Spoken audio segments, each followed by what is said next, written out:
It's not often as adults that we have an opportunity to go through an educational program at this point in our lives. Yeah. So these 40 people come. We hold opening day at the Brown Center. It's a brand new group. Right. And there's a whole new dynamic. So they kind of don't know what to expect. And we go outside, work with the facilitators there to go through a series of activities and exercises to allow these strangers to get to know one another fast. They go deep fast. So like icebreakers, but actually good. Oh, it's icebreakers on like the most elevated like glacier breakers. Yes, totally. Oh, I like that, glacier breakers.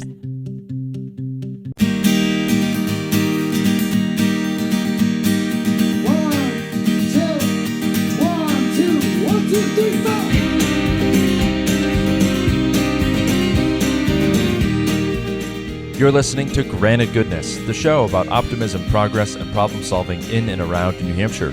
My name is Andy DeMeo, and today I talked to three amazing people from Leadership Seacoast, a community leadership organization whose mission is to build a stronger Seacoast region for all by engaging and inspiring people to lead positive change in their communities. Lori Waltz is their executive director, Jennifer Wentworth is their treasurer, and Doug Smith is a great guy and a proud alum and supporter from their partner Kennebunk Savings Bank. We discuss what makes their program so effective, the impact it has on participants in their communities, how to refuel jet planes in midair, and a ton of other stuff on this episode of Granted Goodness. I hope you enjoy it. This episode was shared in partnership with our friends at New Hampshire Rocks. Learn more at nhrocks.com. Welcome to Granted Goodness.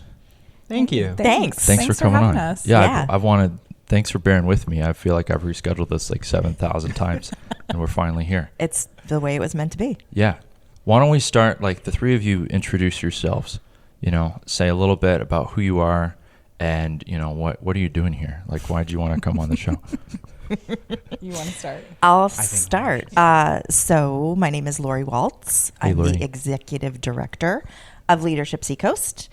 And I have been following you, Andy, and your podcast and seeing all these really amazing people that Should you're I be bringing uncomfortable? on. No, I think you should be proud. Were you in that turkey costume 2 weeks ago?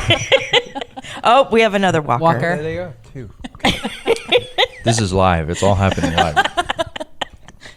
It's great. Yeah, so I'm just happy to be here. I feel like I'm included in the Granite Goodness podcast club now. You're here. It's very exclusive. I feel like it kind of is. You either have to be an interesting New Hampshire-oriented person who's doing something positive or an exotic form of local wildlife. Oh. So turkeys. I feel like we're in good company. Yeah. Yeah. Do you feel like you're wildlife? Or? Definitely. Okay, wildlife. You're like, I'm more on the wildlife side of, qualifying to I be were on to the pick. show.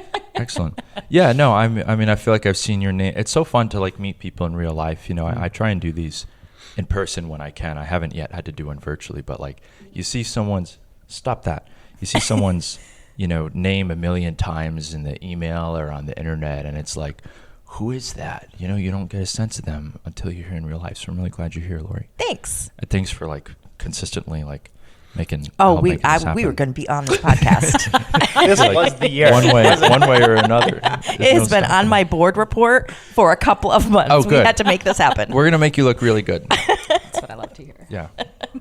Excellent. Who are you? Hi, I'm Jen Wentworth. I am the treasurer of Leadership Seacoast. I also am a loyal public servant in the city of Portsmouth. I've worked here for 8, almost 9 years now, and I'm a big cheerleader for civic engagement and municipal work all in all. And it's really cool to be here. Yeah. Yeah. That's cool that you're the treasurer. It just occurred to me, like, I'm sure you do very official things, but you know what I mean. Like, I treasure all the wonderful people involved, and I don't know if that's how you think of your role, but I want to get. I'm into going that. to now, Yeah. though. Yeah, that was going kinda forward, nice. that I'm going to really treasure it. Yeah, now. I've gotten that sense. I mean, we've been fooling around here for 20 minutes. While you guys have, the three of you clearly get along very well, except for you, Doug.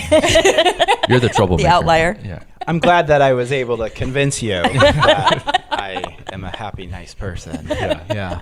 The mask is going to come off. But yeah, it's really great to be here. Thanks for having us. My name is Doug Smith. Professionally, I am the social responsibility manager for Kennebunk Savings. Oh, wow. Which is a local, community bank here, and we also have an insurance arm here on the Seacoast of New Hampshire as well as in southern Maine. Yeah. But I'm also a proud board member of Leadership Seacoast, and I was a graduate of the class of 2023 with my colleague me. Yes. Jen. Yes, We represent. yeah, and I am the co-chair of the programming committee, which is just an opportunity to try to support Lori the best we can in standing up each program day that we offer for Leadership Seacoast. All these honorifics. I'm so impressed. Yeah. This is a stacked cast. Yeah. Yeah. It's A team. yeah. No, I'm glad that you're here, Doug. We were talking a little earlier.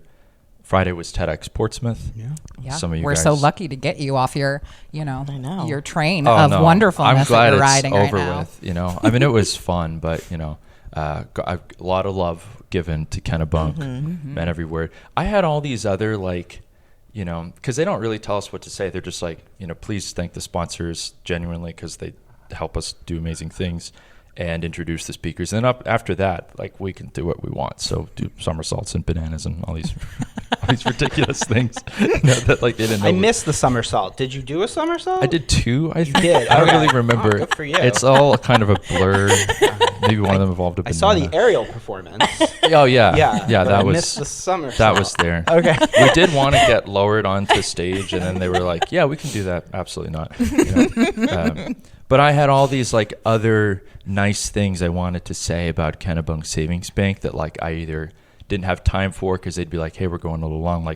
Cut the chitter chatter. Just get them on, get them up." You have to adjust during the day. But one nice thing I wanted to say about Kennebunk Savings, you're so excited right now.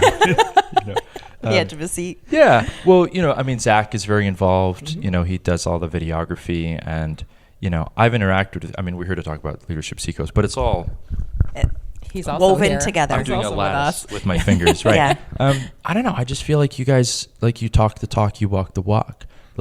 Every person I've ever met from Kennebunk Savings, I feel like they take it seriously that they're a representative of this organization that's really community oriented. And I've never met someone from Kennebunk and just walked away being don't like them. Kind of I'll pass thing. Every time it's they're really nice, engaging person, I used to have a business bank account. My first business that I ever started was being a beekeeper a lifetime ago. Wow. And Beekeeper. Very cool. That's another, we're not here to talk about that. Ooh, But next But I- time darn. Yeah. we're gonna get into that. yeah, the soup. but I went with Yeah. Kennebunk, and I just remember they made it so easy, and they were so supportive, and they were like, "We love what you're doing."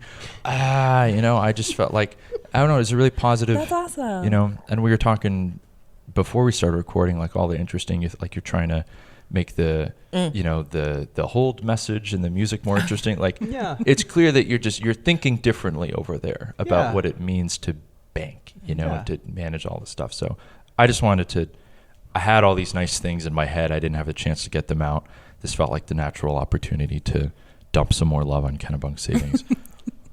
That's all I got to say. That's amazing. Thank you for saying that. We very much, pride ourselves in being sort of a part of the community. You know, if it wasn't for the support of the community, Kennebunk Savings wouldn't exist. We wouldn't have existed for over 150 years.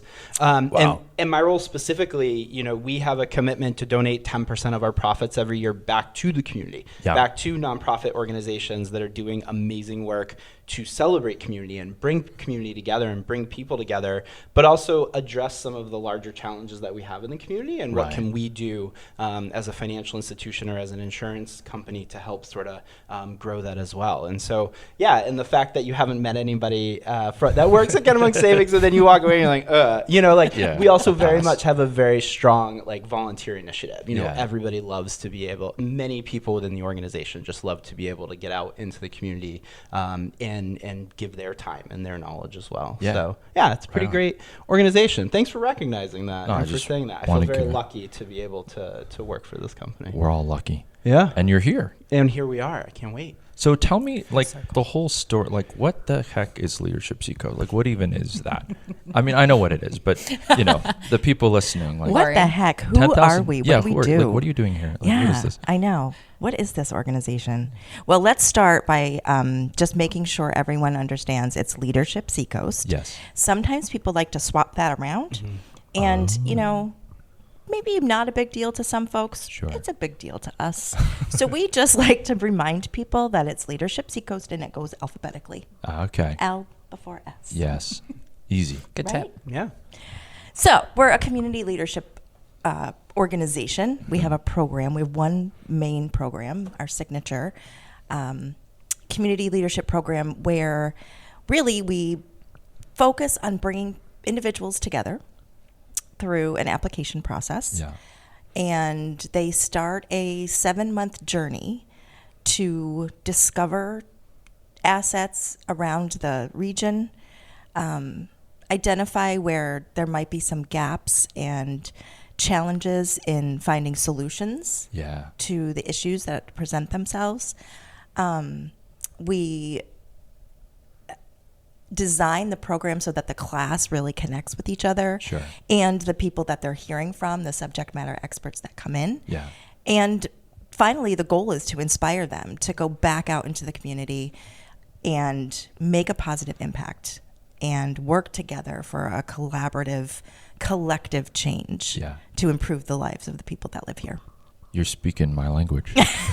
See, you already are ready to apply. This sounds great. I'm being recruited. This is good. You can see it. It's happening in real time right now. Man. Now, is there so I talked to Will Stewart earlier on, Leadership New Hampshire. Yeah. Is there any, I'm sure, are they like a sister organization or what's the relationship with them? So there's actually no formal relationship. Yeah. Leadership New Hampshire obviously focuses on New Hampshire as the state. Leadership Seacoast focuses on the Seacoast. Yeah. There's 3,000 of these programs across the country. Wow. Yeah, it's kind of wild. We're all doing the same things. Yeah. But there's not there's mother. There's no umbrella. formal organization. We are affiliated. We pay membership dues to an organization that keeps us connected, provides some professional development. I went through a program to become a certified practitioner in leadership programs. Yeah. They hold an annual conference every year, and it's really cool to be around people that are all doing the same thing. Yeah. For me at Leadership Seacoast, I'm the only employee. So The best employee. of course. It's always that. It's never I'm the worst employee. No, I'm the of course best. not. Yeah. Best. Really, really getting it done. So to talk to other people that are doing the same thing is so fulfilling to me. Yeah. So even in New Hampshire, so there's Will at Leadership New Hampshire. Yeah. There's Leadership Concord, Manchester, Nashua, Monadnock, Upper Valley. I think that's all of us. Oh my gosh. We got to get them all in here. I Right? know. Stack that I deck. know. So we get together every other month and just catch up, talk, share ideas. Yeah. Maybe Where's even that keg? That's what you do. Yeah, exactly. There's a gigantic keg right off screen. Yeah. So it's really it's interesting that there's all these people doing the same work. Yeah. To bring people together. And one of the things that I feel really fortunate about is that, especially since COVID, it feels like people are so isolated and lacking even the thought to engage in their community. How many people know their neighbors? Yeah. Or, by name, certainly not many. Yeah. Maybe they wave to one another, The but little lady. Yeah. yeah, exactly. That's my neighbor. She's right up there. She's waving to me right now. But we lack that now. Yeah. We don't The connection. have the same thing that was present and available to us a decade ago and beyond. So this program really forces people to kind of set the device down, be present, be where your feet are, listen to the people that are talking to you about really important issues like, adverse childhood experiences, climate change, arts and culture. We cover it all. Right. Because really it's all woven together. Yeah. Well, it's funny to hear you say, you're like, it's so cool to talk to the people who, they're doing the same work, but like it's the same in that it's all different, I imagine, right? Like to be like the same work of, curating and recruiting and inspiring people to get interested in local problems and local solutions, right? It's like, it's I can't think of a more diverse set of, it's like when people, they're like, what is Grand Acunas about? I'm like, it's about everything, just viewed explicitly through this lens of like optimism, positivity, like a little bit of that. But, I imagine like that's the beauty of I feel like what you're doing. Like you can't even begin to predict or make up, sure, all the problems that exist and all the ways that people struggle, but also the ways that they're getting better and the ways that people are solving them. And that's one of our favorite things to talk about is the impact that the program has on individuals and the community. So when you were talking about Kennebunk Savings Bank and how wonderful the organization is, it made me immediately think about a story that came as a result of folks that were in the class of 2019, which was when I came on as the executive director, that was my first class to go through. And as a result of the folks that were in that class, an organization, I don't know if you've met Carrie Norton at Hope on Haven Hill yet. I've heard of it. Okay. So they focus on supporting women who have been incarcerated or are somewhere in that system who are struggling with substance misuse and also they have kids. Right. And they do amazing work. And they needed to do something with a piece of land and a building that was on a piece of property that they had. Yeah. And as a result of participating in the program, she was connected with Liz Torrance, who is, what's her title at Kennebunk Savings Bank? So she's my boss. So get her title right. Yeah, I know. Like, Doug's boss. Yeah, exactly. She's the director of social responsibility. Yep. So Carrie and Liz met in the class. Rob Harbison, who is co-founder, owner of Market Square Architects, also in the class. There was a development director that ended up coming over to Hope on Haven Hill. They all met, and Carrie knew she had this challenge. And because of the connection she made in the class, they came together and solved a problem. And they now have this beautiful building that provides amazing needed services. Not to say that it wouldn't have gotten done had they not met in Leadership Seacoast. Right. But look at that impact. Yeah. Kennebunk Savings Bank was the funder. Yeah. Rob was the architect. And they rallied around and got amazing support to get that done. Yeah. I love that story so much. No, it's a good one. I do too. I mean, it just like, it's such a good example of, I don't know, a consistent theme that I try and like, it's all Venn diagrams, right? I do a lot of this on the show. I do this. Circles. Right. And I'm just like, it's all happening. It's all happening. And I just assume that people like get what I'm talking about. I keep it very vague and not specific. But I don't know, like this idea that like actually we have an abundance of capacity to solve a lot of things, but the fact that we aren't or that we struggle to do so, it's a matter of alignment and coordination, right? Like as you say, who's to say if that amazing facility would exist now if they hadn't met through your program? Maybe it would have, but we know that it happened because of that at that moment in time. Absolutely. Right? And just like getting more of these interactions and these people together around this these concepts of like, hey, we can solve things, we can work together. Like who is against that? Who's like, we need less community and less interaction and less people talk, like, no. Exactly. Like, no one is against this. So it's an exciting thing to talk about. Yeah. It's really cool to watch, though, just because it's 40 people in a space, sometimes a beautiful space, who have never really connected in that way. And now they're kind of on the same playing field. They're all coming in kind of wide-eyed and unsure what the next few months are going to bring. And it really is, it does change how you look at things because I've been in municipal work for a very long time, too many years to count.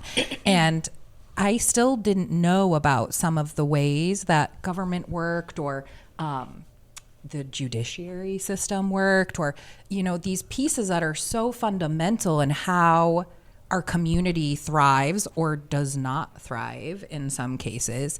But some of it is just unknown to a lot of people. And so getting these 40 people in a space where they can learn about new things, understand what's really happening, but also make connections, talk to each other, solve problems out loud. Sometimes it is just about communicating your thoughts, your concepts, that sort of thing. But there's not a lot of places that exist that you can have that experience in that way, right? Yeah. And I think like these days, you know, sometimes we all sort of gravitate towards isolation or to like-mindedness, and to be able to interact with people that believe the same things we do, or maybe look the same way we do, or like to do the same things that we do.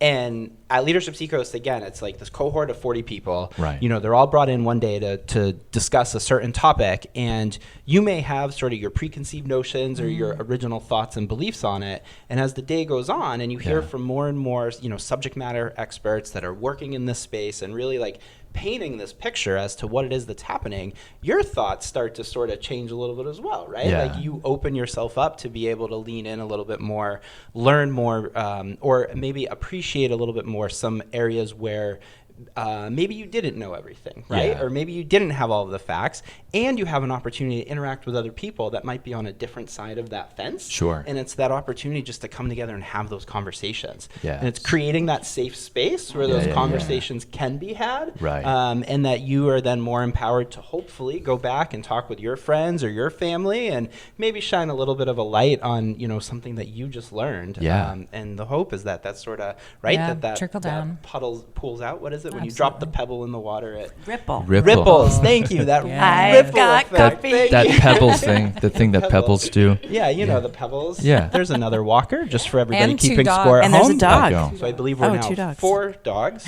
We got to get a clicker. and 6 walkers. Oh, She's wanting to come in she here. really wants to come in here. She's pointing. I'm We're sorry. closed. I'm Closed sorry. today. I Sorry, know, everybody. sorry. He's like, they're Not filming open the till Renegades podcast Wednesday. today. Please But come there's back people at- in there. Yeah. What do you I think mean? she's Man. gonna knock. Hello. Good morning. Hey, there. we're closed. I'm so sorry. And sorry, we're doing a podcast It is No, not. It's on the other side.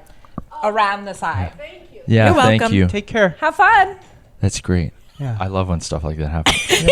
I didn't realize the door was unlocked. That Yeah. was a little- Okay, Well, so put that on your sometimes checklist I then. lock it. And, Unplug the ice. well, I don't want you to feel machine. trapped in here. Oh, okay. It's like it's I think very is there loud. another egress over there? There is egress. I don't know. That was a big Says word. No, That you've was. been drinking your coffee. That's great. There is another egress, but I think it's locked. I'll go lock this door. You'll see. You'll feel menaced by it. Watching. I feel menaced already. No, I mean those are all really good points, Doug. I mean, as an example, like I came in here today, I was prepared to dislike you. I was expecting to hate you, Thank you. and I've already, you know, that appeal. I mean, Kennebunk Savings, terrible organization. All my interactions bad, and I was like, oh, we got one of those Kennebunk people here. So my expectations been upended Yes. already. You know.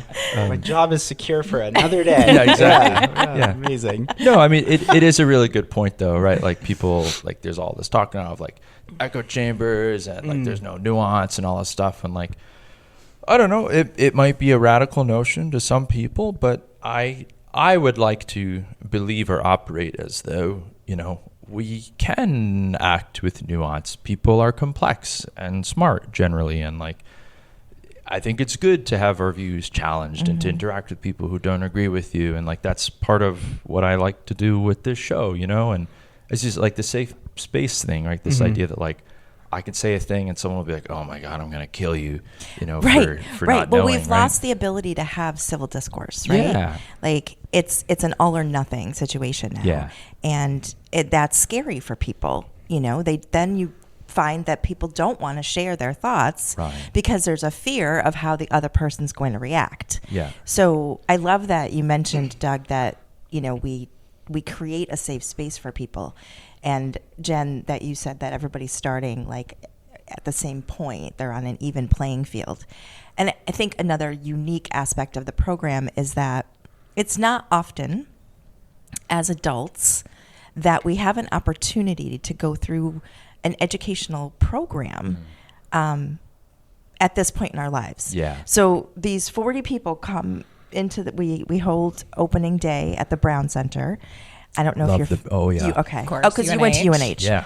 Amazing. Today is a great day to be a wildcat, isn't it? I didn't know that. I missed that. Yeah. It's true. Thanks for Woo! that, Doug. No, Proud alum. there's, Come on. There's yeah. no sponsorship at all. By the way. This is complete organic love. Totally organic. It is. No, really. So these people walk in and they don't necessarily know everyone else that's in the group. They know that they've been accepted. They've gotten some emails, and they maybe casually have heard like, oh, you're in the classes here too. Yeah. So there might be some people that know one another, but it's a brand new group. Right. And there's a whole new dynamic. So they kind of don't know what to expect. We start the program in December, and it's usually dark and gray and not great weather. It sucks. It's the right time to start it, though. And we go outside. Yeah. Unless last year it was like torrential rain all day, but if we can, we get outside and we work with the facilitators there to go through a series of activities and exercises to really create that safe space, to allow these strangers to get to know one another fast. They go deep fast. So like icebreakers, but actually good. Oh, it's Yeah. icebreakers on 100%. like the most elevated Like level. glacier breakers. Yes, I don't know. totally, totally. Oh, I like that, glacier breakers. Stealing it. I'm gonna take egress, and you can have. Perfect. You can have Good that swap, one. guys. Yeah. Proud of you. I love it. But there's a lot of people that come into the program also. Like, Leadership Seacoast has a fantastic reputation, and I'm so thankful and grateful for that. But they come in and they're like, how did I get accepted into this program? Sure. Yeah. And both Doug and Zach have come to talk to the class at opening day over the years. Because, of course, Kennebunk Savings Bank is a sponsor of Leadership Seacoast as well. Community impact wherever we can find it. That's right. And you talk to the class about that feeling. I don't know if you want to say a few words about that, but everyone's feeling the same thing. Yeah. I don't want to steal Zach's line because this is very much sort of like his delivery. So I'm going to do my best and I'm going to butcher it. And I apologize, Zach, now. Just steal. And Just take please it. write Shout in out, Zach. afterwards and just, craft it the way it's supposed to be stated. He'll But make a video. It's just a matter, you look at everybody's resumes, you share sort of everybody else that's coming through with your cohort. And so you have an opportunity to see what they've done or where they've been or what they do, right? Like there's always a There's a couple bio. executive directors. There might be a CEO. There could be like people that have like started their own businesses. And so then you start to really think like, why am I going through this, Sure. right? Like, how did I get accepted? I'm not supposed to be here. And it's really just important to remember that we all should be there. Yeah. We all have our unique experiences, history, and background to be able to come in and build community with each other during that day. And I think it's just really important that we all belong there. We all should be there. And then we all are going to be challenged to bring the information we have, move forward with it to try to then make the community stronger once we depart. Yeah. No, I like that very So much. good. Well, no, I mean like that. There's a balance of, hey, credentialism is great, the experience is great, but it's not the only thing that can make someone valuable or have insight on like what's messed up about a thing, right? So I think I like that you pointed that out, right? That someone can show up and be like, I don't have fancy degrees or titles or this or that, but it's like no, you do belong here as well because You're a valuable member of the community. right, you're you, right? Yeah. And I mean even you must have the same experience, right? Like something I've learned in doing this show, and I like talking to all kinds of people. Like I had the opportunity to talk to the UNH president, right? Super nice person, high level. Like she talks to people who are like very influential all the time. Like I don't usually, and those people are great, but it's just a different like. Oftentimes, people in those positions like they can have a lot of media training, and it can be hard to break them out of like the things that they're supposed to say, and like that's all great, and I respect where they're coming from, but if you're trying to get a whole composite picture, particularly of a complex problem, right? Like you got to talk to people at the top, but also at the bottom, right? If you're going to use a hierarchical turn of phrase of it, right? Because like my mom always told me, the person who picks up the phone, like they often know more than anyone else, at the organization. So true. Yeah, right. And but you need both but the Yeah. people who make the big decisions, like they have a vantage point that's also very unique, right? And so, I don't know. It is a good mix, though. I agree, because we not only have people from banks like you, Doug, or Zach, but we have realtors who do their own things or are part of larger organizations, but we also have small nonprofit people who, are just looking to learn more, to get out into the community more. And so it's really, I think, such a nice mix of people. I think I was the only kind of like public servant person in my class. So that does make you feel like you're, I don't know. I kind of took it like I'm bringing my own perspective, like you said, like, cause I have a lot to say, but this is your opportunity. Right? I just think that people don't get to hear from some of those people who answer the phones all the time, right? Yeah. Or the people who are doing, building that things in the background.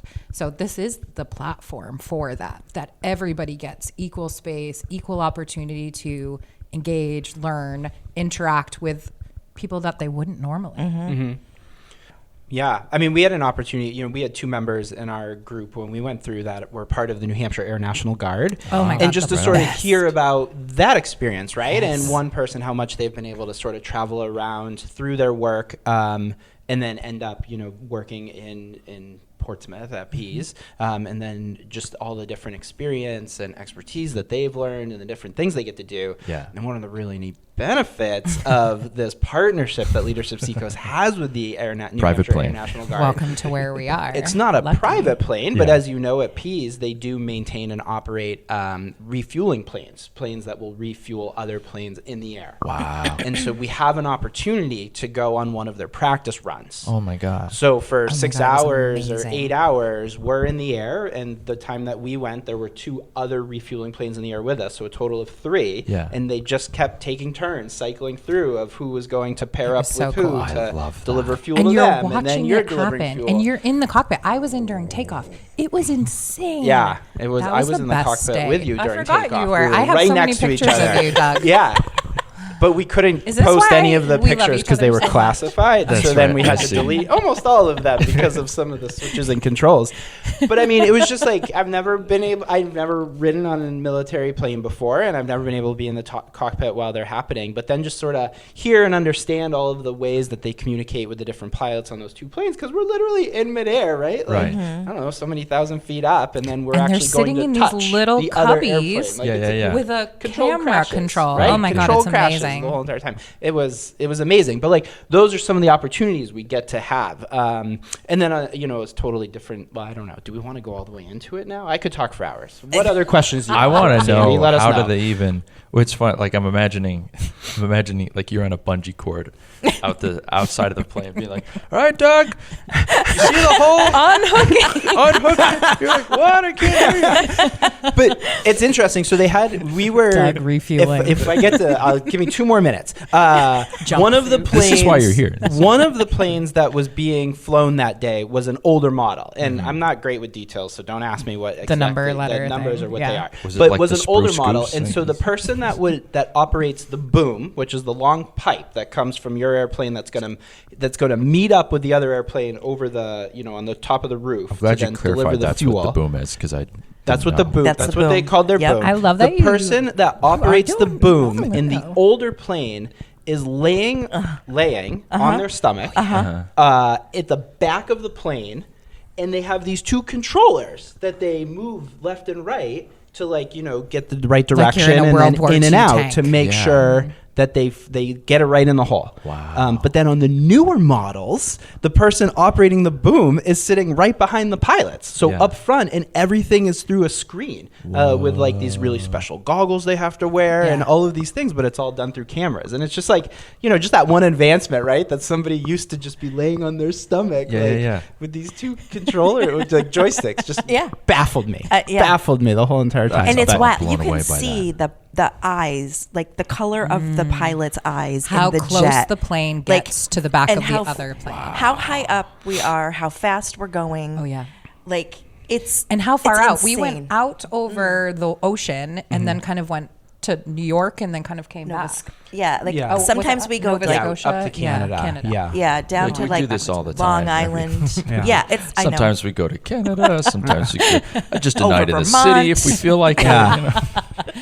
But I think then the other important thing to hear is like we had the opportunity, right? These folks are on their training runs, right? They have to have so many hours all the time, but it gives you greater appreciation of like the economic impact that the New Hampshire Air National Guard has on the Seacoast. Sure. Right? We learn about like all of the people that work for the Air National Guard or volunteer for the Air National Guard and where they are like throughout, New Hampshire and then southern Maine, and they're all coming there to do this work on a regular basis, and then at any given moment they could be called upon to like go work a mission. Yeah, And it's they been have it's been it. pretty Yeah, they intense the last couple Yeah. of years.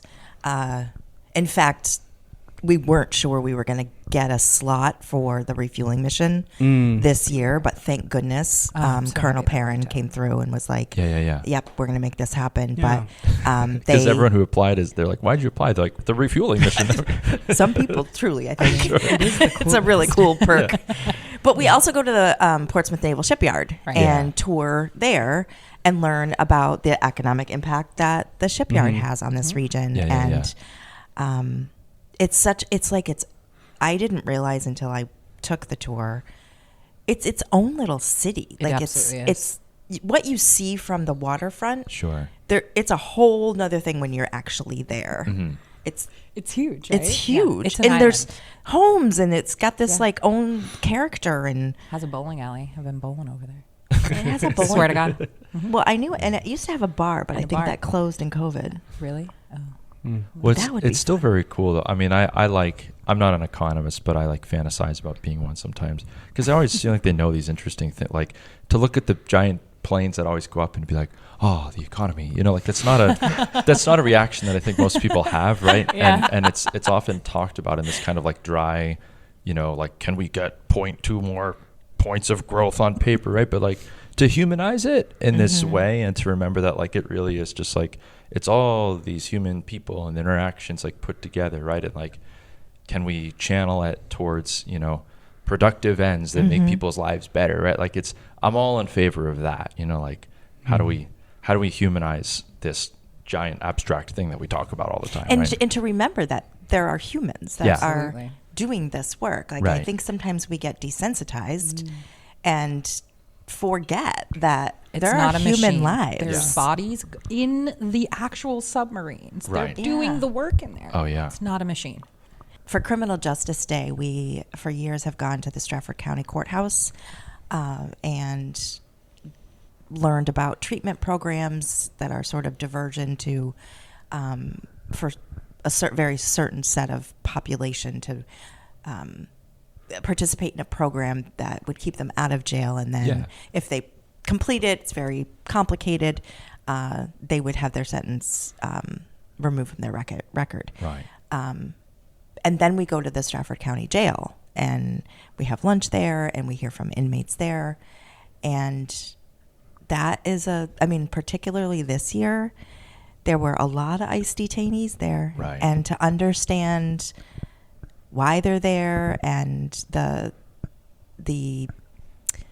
language that the officials use, Sure. and what we hear in the news and our own personal beliefs about it. I mean, it was a challenging day. Yeah. In fact, every day really this year. Right. It was like from the very start, Health and Human Services Day is one of our first topic focused days. And there was something in the news about shutting down a lot of aid for nonprofit organizations just the day before. Yeah. Then we get to Education Day, and there was news that something was happening nationally that was going to stop funding schools. Yeah. Then we get to Arts and Culture Day, and there's talk of defunding. Like it was like every single day this year. Yeah. It's been really, really unique. Right. Yeah. I mean, kudos for us to being on point with our timing, I suppose. I don't think we had anything to do with Did it. they but get our syllabus? Is that what it were they was? just like, I see. following do you think I was programs? hacked? Maybe. Yes. Yeah, maybe they were just following our program schedule for the year. Yeah. Yeah. No, I mean it is an interesting time, right? To say the least, or disruptive, right? And again, like kind of aside from politics, or just how I try and view things, it's still good no matter what to be more educated and engaged. To be like, oh, okay, this is the court system, this is the immigration system, this is how monies get distributed from one program through the federal government or fundraised here, like. All the machinery, the systems, right, behind modern life, whether it's like the enforcement of the law or the distribution of benefits and fund, like it's also incredibly complicated, but there's people at every part of it, and your program is one that just like in all these walks of life is all about jump in there, like get in there. If you're upset about this thing or hear about that and you want to like do something about it, like step one, go get engaged, go get educated about it, right? And like just embracing the complexity of all these things is again, it's an unequivocal good in my view, right? So kudos. That's what we love, actually, to see the outcome of the program after the program. I love seeing that because we do repeatedly, time after time, see people getting engaged in their local community, in their local government. They're joining boards. They are doing housing work. They're connecting organizations. I actually, because of a very good friendship I made in leadership, work now with Habitat for Humanity here in Portsmouth, and they're doing amazing things. I am very thrilled to participate with anything they want to do, but I didn't have that before. And so just knowing we can piece these people together and answer questions, get them out there in the community, get them involved. I also joined the DEI committee in Kittery, which is awesome. Oh, neat. I'm sorry, I didn't tell you that. I didn't know that. Sorry. Yes. Oh.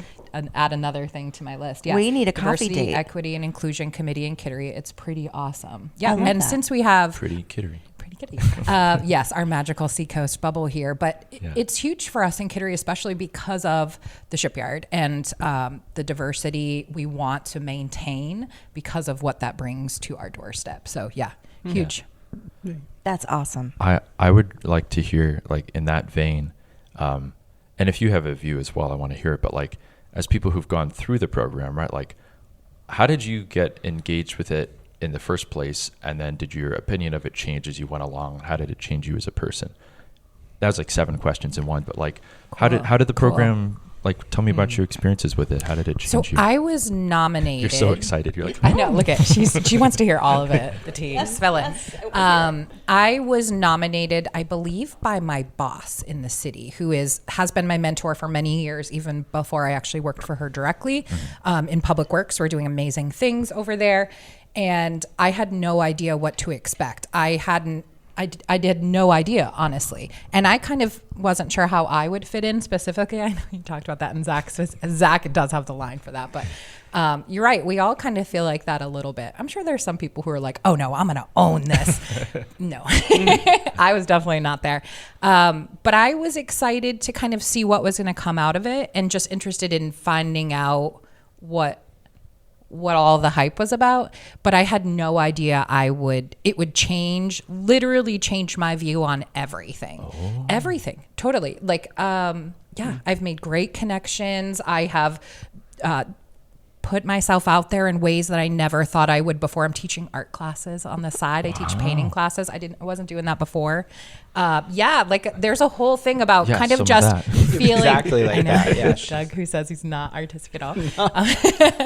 It's it does just change your view. It changes your mindset. So I was engaged in certain ways before, and now it's completely different. It just is. Yeah. And I want to be more engaged. And even though I don't have time, I have 3 teenagers and just a wild life, and I'm crazy busy, but I want to do all the things because I know I have to. We all have to do something. And that's what this has forced me into, that space now of we all have to do something. You feel called by the work. Absolutely. And, being involved in kind of civic engagement and municipal work and that sort of thing has given me this background mindset into local government. But actually being on boards and things like that, it's a different thing.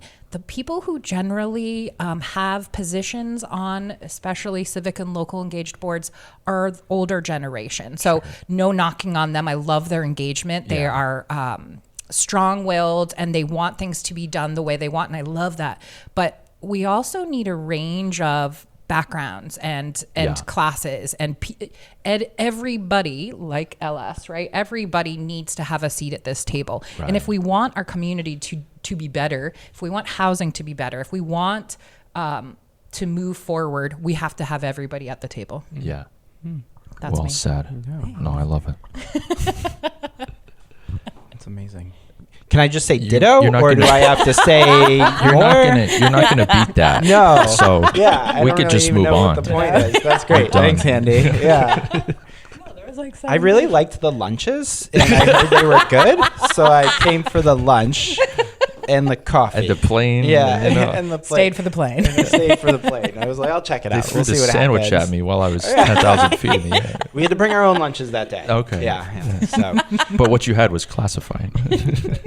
I can't tell you what you ate. Sorry. No, True story. can't say what you ate. Peanut butter and jelly. Oh my God. Have you been following? Mind reader. I've been hacked. Redact that. Yeah. I mean, similarly, so Kennebunk Savings is also a partner or a sponsor of Leadership Seacoast. Yeah. So we've had quite a few people come through this program. So 2 of my colleagues on our social responsibility team have gone through in previous years. And then Zach as well, who we've highlighted, who's a member of our marketing team, has also gone through. So we have an opportunity, and we try to have somebody go through every year. Regularly. And so, it was finally my year in 2023, which was really great. And I had only been working for Kennebunk Savings for 3 years at that time, and I was brand new to the community. Yeah. We had just moved back to northern New England as sort of like a boomerang couple, if you will, that we grew up here, went away and did a lot of things while we were away, and then came back because, these are our roots. I mean, as much as you try to escape it, it always draws you back. And so we are back. And Leadership Seacoast was that opportunity for me, specifically somebody that is challenged with trying to understand our great community, right? And all of the different amazing work that's being done there, and then trying to understand how can Kennebunk Savings better partner with the organizations doing the work in the community. Leadership Seacoast was just that fit for me to really understand who's doing the great work, what are the challenges, what are the things that we should celebrate, and how can we partner with them? And then to meet the different people from so diverse backgrounds that are going through the program, and try to understand just a bit more, professionally, how can we partner with them, but then also personally, like the people that have the same, that like to do some of the other activities that I like to do, and then how can we hang out together more? Yeah. But I think the biggest challenge that Leadership Seacoast presented to me was that I had to get involved, and I had to get involved in the community.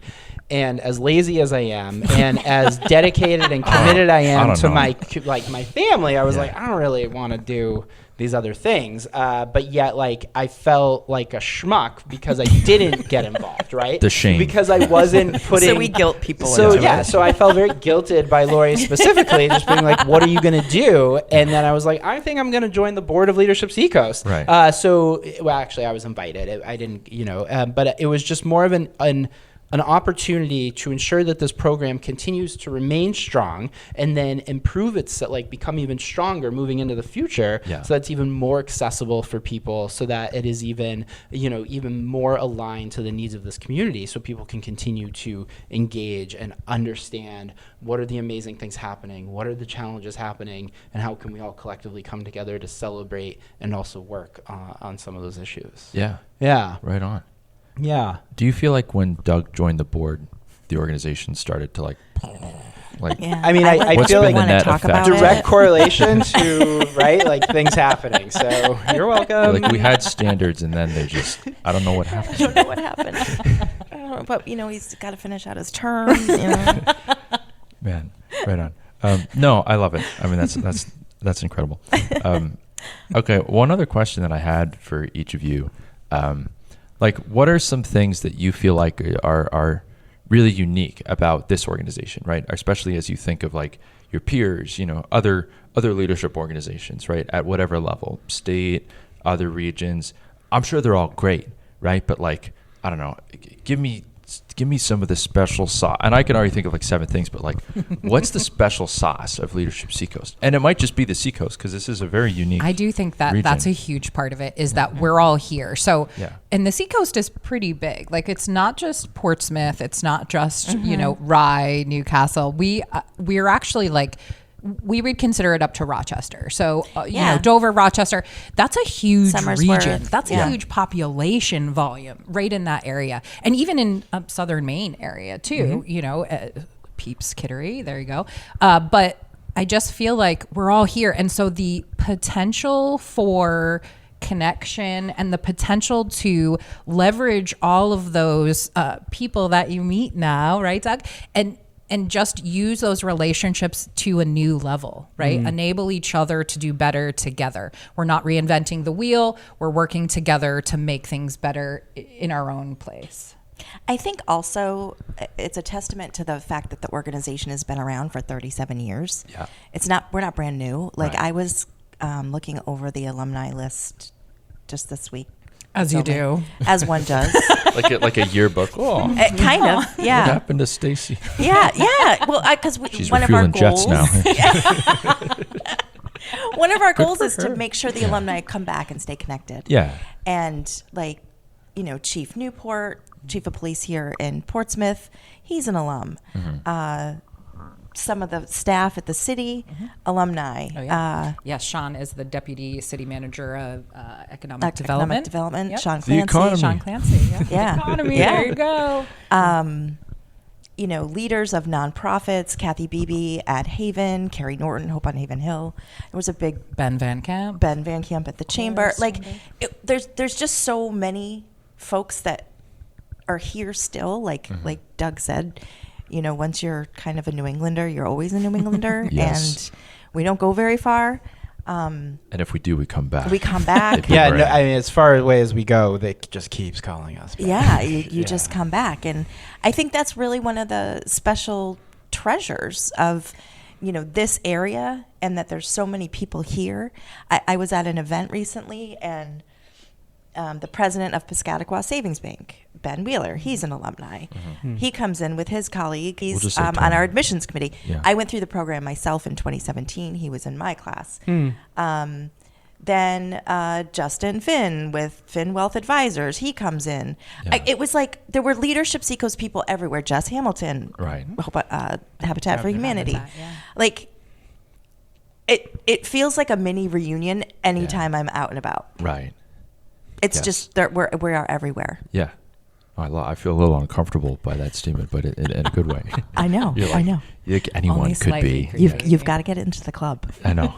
You look like you got to say something, Doug. No, I was just along for the ride here. But I do think one of the other items that wasn't mentioned, and being able to rely upon this history and this great reputation that we have, I think a lot of the special sauce that makes up Leadership Seacoast are really our speakers and our presenters as well. They are just so knowledgeable in their specific fields. I mean, I think of Dr. Cameron Wake, right? Like, who breaks down. Love him.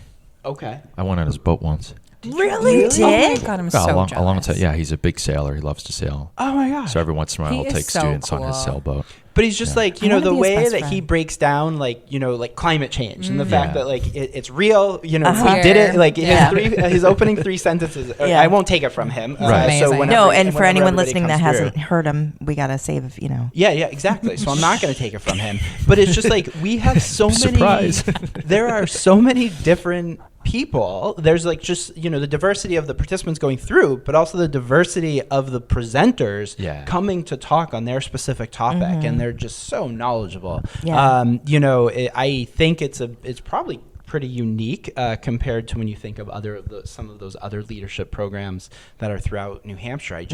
They don't have the people that we have. Right. Yeah, we're very lucky to be in this space. So I think we are lucky to have those folks come through and constantly finding newer people as well, right? Yeah. If we always look for suggestions. Do you know somebody else that could also deliver this or talk about this in a different way, or who aren't we asking to come and present that we need to? Yeah. So you feel like if there was a WrestleMania of all the leadership, like you'd come out on top, hands down. Oh, we're wearing the belt. For yeah, sure. like I'd take our crew, put us against any crew. Those people in Monadnock, we'd bring the chair. We really, I refer to some of our presenters and speakers as our fan favorites. Like, oh yes, you know, there's just no way. I couldn't imagine having a program day. I couldn't imagine having Environment Day, hosting Environment Day, and not having Cameron Wake there. I couldn't imagine putting together Access the agenda for navigators. Health and Human Services good. without having Justice Broderick. Oh my gosh. I couldn't imagine having Diversity Day without Access Navigators. Like Tim Rourke. Like there's so many folks that we are so grateful. Like I reach out and they're like, what date? Yeah, what do you need? I've blocked my day. Absolutely. You know, it's a mutual relationship. It's mutually beneficial. I think they also, and I think Cameron actually spoke to this a little this year, there's not a lot of opportunity for people to do what we do. Right. And it's so important right now. It's so important for people to be informed and really hear from the people that are doing the work. Yeah. Not from what they heard on TV, not what they read on Facebook. You know, really get in the room and have these conversations and receive this information and let it marinate. And have open dialogue though too, like just to get FaceTime like with a professor on environmental science. Like when would you do that ever, right? And you can have a conversation with him and he wants to talk about it and he wants to get your feedback. And they all, I do love that too, that they all, I think, take something away from it too, even though they're coming to present, they're coming to show what they do. But after they have that dialogue with us or that back and forth, I think they leave with something too. Absolutely. They wouldn't keep coming back if it didn't fill their cup too. No. Yeah, no one's making them do it. Right. No, this is a very good, I mean, you were just living in, like, I don't have to do anything. You just, you're imbibing the mess. Like sometimes I think we are granted goodness. Yeah, no, you are. You are. That's what I'm trying to say. Like I think of like what I'm trying to do and like what I'm trying to curate. And it's just like, I think you should be a little more optimistic about the world. And it's like, why? And I'm just like, yeah, it's here. Yeah. Look, look at that. You know, like all these people just spontaneously, I mean, like spontaneously in that you are spontaneously like, the improbable, you know, combination of atoms and people and, you know, willpower to make this conduit for innovation and solutions to come together. And like now that it's there, just like, again, there's an abundance, right? There's like, when you ask someone for help, they're like, tell me where and when. Right. I was made to do this, you know?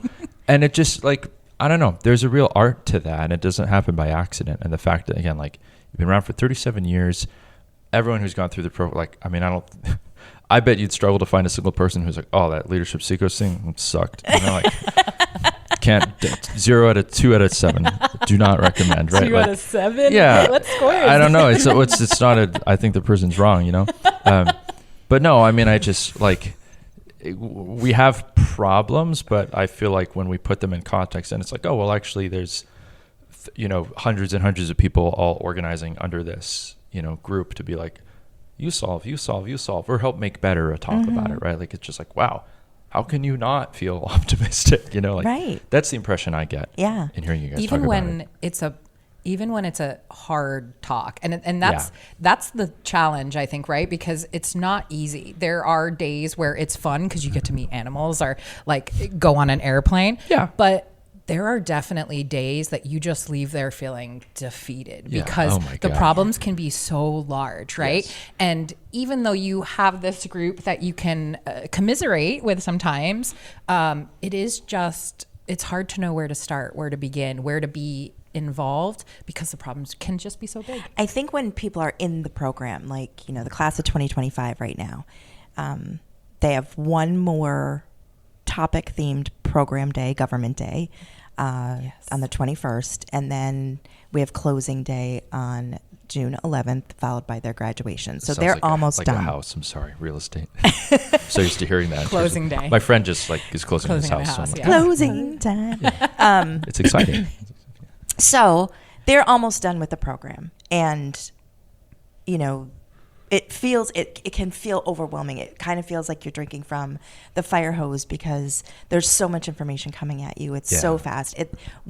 These days are jam packed. We start at 8 in the morning. We end at 4:30, and there's not a lot of time to just like kick back and chill out for a little while. Like you're learning, you're moving, you're participating. Right. And these topics are heavy and big. And by the time that they get to closing day and they're making kind of this declaration of like, this is what I'm going to do now that I know what's happening. Yeah. And then you get to the other side and you've had some space and time, and that's where I think the inspiration starts to come. Like, okay, you know what? Like, I'm not feeling so heavy about it anymore. I'm going to go do this. Yeah. But I think it really requires, depending on the person, like a little bit of time. Some people start like participating and reaching out to new organizations while they're still in the program. Right. And others need to wait until they've got all the information. But every group, every year is different. You get 40 new humans. You get to see what the dynamic is going to be in that group. Yeah. That's one of my favorite parts about this job. Right. Is I get to meet 40 new people every year, and we're close, you know, like I develop real serious connections with these people, and it's one of the best parts about the job. I also want to plug one more thing. Okay. Because last year we started a new piece of Leadership Seacoast, which we call the Leadership Summit. And this year that will be happening in September at Jimmy's Jazz Club again. And where can I learn about Jimmy's Jazz? I'm texting you that later. What is Jimmy's Jazz? Side joke. Yeah. Yeah, it's just a really cool opportunity to get a one-day sort of a little hint of what Leadership Seacoast does through the entire program season. But the Leadership Summit brings amazing speakers together in a specific platform to engage local leaders in a different way. Yeah. And we found it really successful last year. And so we are looking forward to putting it on again in September and kind of continuing a one-day off sort of situation of what. And it's open what to we do. everyone. It's open to the public. Absolutely. So, obviously once you're in the program, that's for you. Yeah. Alumni are always invited to come back and check us out. We have, after each program day, we pick an establishment nearby to go hang out, have a couple drinks, some food, debrief the day. Yeah. And we love to have alumni come around and meet the new class that are going to be the next group of alumni coming in. Like passing the Olympic torch. It is. Exactly. It is. All right. Are you optimists? What does that word mean to you? Would you say you're optimists? Or rather, what makes you optimistic about the future of your work? What makes me optimistic about the future of my work in general? I guess to answer your original question, yes, I am an optimist. And what I sort of rely upon or continue to go back to on dark days is just the watching community be built. Right. And like sometimes it's just a matter of like overhearing some of those side conversations between two people that maybe haven't had an opportunity to come together yet and solve an issue, or at least just work on something or talk about something that they'd like to work on together. Yeah. But continuing to be able to like stoke that collaboration that is really important among people to become more involved in their communities, and seeing that happen repeatedly through all of the different programming days at Leadership Seacoast, and then just in my other job, just being able to talk to people and ask if they've heard of this other nonprofit organization that is sort of doing a tangential program that maybe they'd like to come together and work on together, right? But looking for those opportunities to build collaboration, to build community, and then seeing it happen as it always does in Leadership Seacoast, really, brightens my day and sort of fills my cup a little bit more and keeps me to remain an optimist in these times that we're going through right now. And those goggles on the plane. And the goggles on the plane, so I can see how the booms operate. Those are your optimism goggles. Yeah, absolutely. That was so good, Doug. I am definitely an optimist. I think it's I'm just excited for what the younger generation is going to bring to this. Because we were talking earlier how we were feeling old, and you had some definite boomer moments. I thought we weren't talking about that. Come on. Yeah. But I do This see... is a safe space. Yes, exactly, Doug. I do see, like, even this class, we had a lot of younger people, very, I'm seeing that shift happen a little bit. And the way they engage is just different. And I see it in, I have a freshman in college and then a couple others right behind that. And I see how they are engaging and how they see what we're doing, and they see that it's acceptable and appropriate and fun, and there are ways to get involved even at their age. And so I really love seeing that part. Like, they're coming up. We're making good things happen behind us. Yeah, I think that's another benefit and really special, unique things about the program is that we strive to bring diversity to each class. So we might have someone who's really, really early in their career at their first job to someone who's retired. Yeah. We have folks coming in from the government sector, the nonprofit sector, the business sector, large businesses, small businesses, lawyers, bankers, like coming from all different backgrounds. And then everybody has their own lived experience too. Yeah. So it's so unique to be able to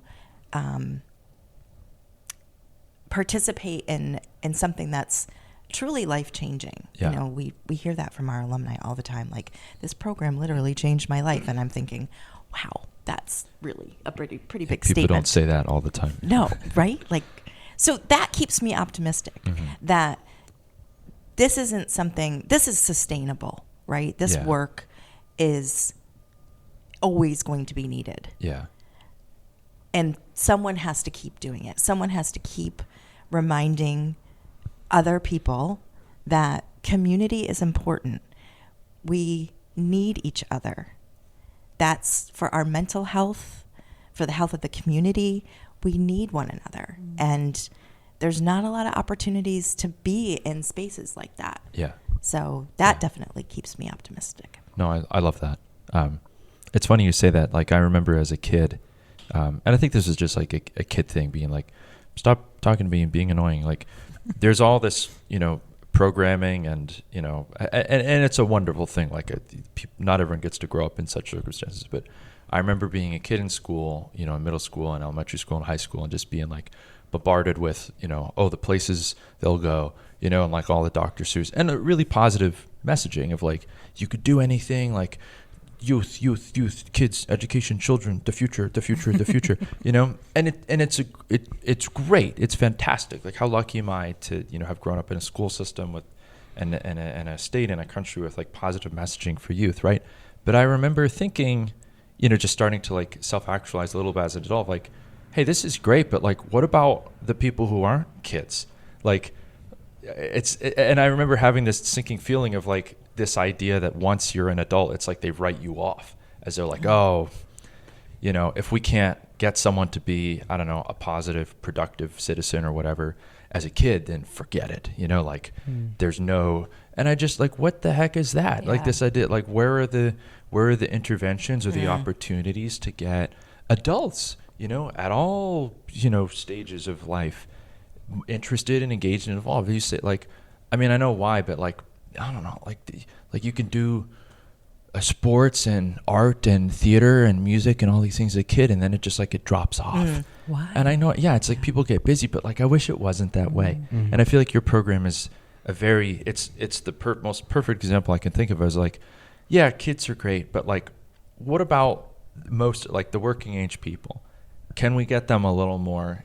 Can we help them find, an empowered version of themselves? Can we get them engaged? So it's like all this, human capital just latent, sitting there, ready to be utilized, and you activate it. So it's really cool. Yeah, thanks. We do say that a lot. Activate. Yeah, we do say that a lot. It's huge. All right. Awesome. One more question for you, because you said we could keep going. Because this is the thing I really want to know. When is lunch? Your favorite part is included today. The right? plane is gonna fly by, and it's just gonna that's gonna drop the sandwich. Drop it. You've talked, each of you, about like, it's really cool to see this group of new people go through and then they become something different. Like, so if there's a particular moment that you can think of like when you remember the amorphous original 40 or whatever, and then a moment that happened later of like, oh, they're starting to bond, or like that's a thing that happened because like, so I don't know if there's any particular moments that stick out. There was someone that went through in our class who works for an organization, moving trucks, right? Their job is to move people, right? So they run like... Is it college hunks? It is not. But so that is what they do. And as he was going through this program, he got turned on or heard more about a nonprofit that was already referenced, just Hope on Haven Hill. Yeah. Right. And understanding that some of the people that are utilizing services from Hope on Haven Hill may also have been in like a domestic violence situation. Mm-hmm. Right. And he realized and heard and appreciated that, sometimes these people need assistance just to be like moved out of a bad situation immediately. Yeah. And he recognized and put it together that like his company has all of the resources to be able to help make that happen. Wow. And so in talking with his bosses and then talking with the folks over at Hope on Haven Hill, started to understand sort of like, how do you, have this sort of like quick activation process? If somebody needs help immediately, how do you go do that? Yeah. And just sort of like hearing that, like, it clicked for him, like it clicked that he has some of these tools in his toolbox to be able to help these other people in a really challenging and a time in their life where they just need somebody to reach out and help them immediately so that they can start to build back up again. Was just like one amazing example, another amazing example that has come from our leadership Seacoast, just experience and from that cohort, and just again, like creating that space for people to have these conversations or be exposed to these different issues, and then to think about like what's their role if they have one, right? Like, I mean, you can't have a role in everything. And like I said, Arts and Culture Day, like I have no role in Arts and Culture Day other than being an audience member and celebrating the art and being jealous of everybody that has these skills that are just in them to be able to put it forward. But I mean, there are places where you get to plug in, you get to try to self-identify like, where should I go and how do I do that? And that was cool to watch that happen for him. He also just started volunteering at that organization, specifically holding babies and like playing with toddlers, because sometimes their moms are off in a class, they're taking, and they need somebody, they need a safe person there. And he loved that piece about that, just to be able to connect with that organization. It's super cool. That's really cool too, because I mean, like, moving sucks, Totally. Like it sucks to begin with, and it's one of those things that if you can help one of your friends move, it's like a times 10 multiplier for like, they need you, and if you can show up, they'll never forget it. Because it's always a bit, it's the first. It's always traumatic. Yeah, it's always a little traumatic, so right? Yeah. So it's like, imagine moving, but like with some really big stuff going on in your life that's like not good, right? So it's like this sort of thing I'd never think about that. Yeah. Right. And then to find that need and to be like, I can help with this, right? That's great. Works. Yeah. There's always a moment where I observe the class connection deepening. Opening day, everybody's a little guarded. And we do a lot to get them to put their guards down. But it's a little, and then the first few days are pretty heavy topics. And then we get to Criminal Justice Day. And I'll tell you what, this year, To lighten things up. just to lighten things up,